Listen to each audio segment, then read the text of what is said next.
الرحمن الرحيم الحمد لله وكفى وسلام على عباده الذين اصطفى أما بعد فأعوذ بالله من الشيطان الرجيم بسم الله الرحمن الرحيم وقضى ربك ألا تعبدوا إلا إياه وبالوالدين إحسانا إما يبلغن عندك الكبر أحدهما أو كلاهما فلا تقل لهما أف ولا تنهرهما وقل لهما قولا كريما صدق الله العظيم۔ بڑا با نصیب ہے وہ لوگ جس نے پایا ماں باپ کا سایہ، بڑا با نصیب ہے وہ لوگ جس نے پایا ماں باپ کا سایہ، بتاؤ کیا جس نے سورج کا اور جنت میں اپنا گھر بنایا، پھیرا جس نے اطاعت والدین سے روبے سرور، ہر جستجو میں نے اس کو ناکام ہی پایا۔ معزز بزرگان دین،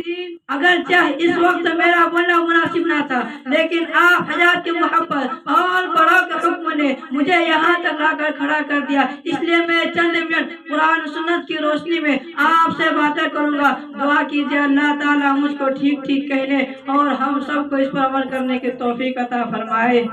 آمین۔ نوجوان دوستو،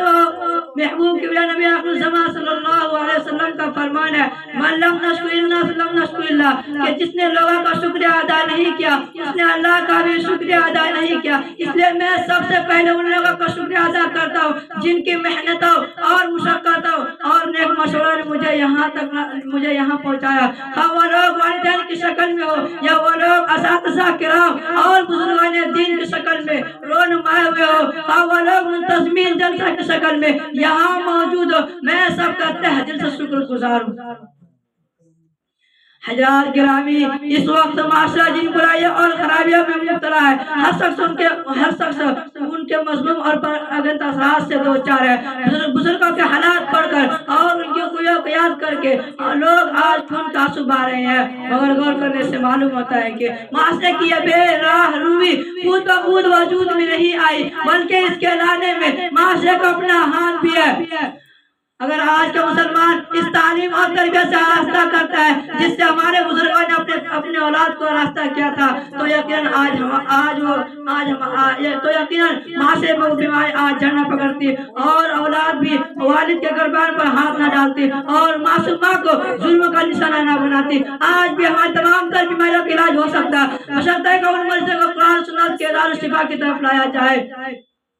امت مسلمہ کے علم کے برداروں، آپ حضرات کے سامنے قرآن پاک کی جو آیت تلاوت کی گئی ہے اس میں اللہ تعالیٰ نے معاشرے کے نوجوان فرزندوں کی ایک بیماری کا علاج بتلایا ہے اور ایسا کامیابی اس کا بیان کیا ہے کہ اگر انسان اس کو اپنا لے تو دنیا و آخرت کی کامیابی سے ہمکینار ہو جائے۔ وہ اس کا یہ ہے، اللہ تعبدوا الا ایاہ وبالوالدین احسانا، لوگوں اللہ ہی کی عبادت کرو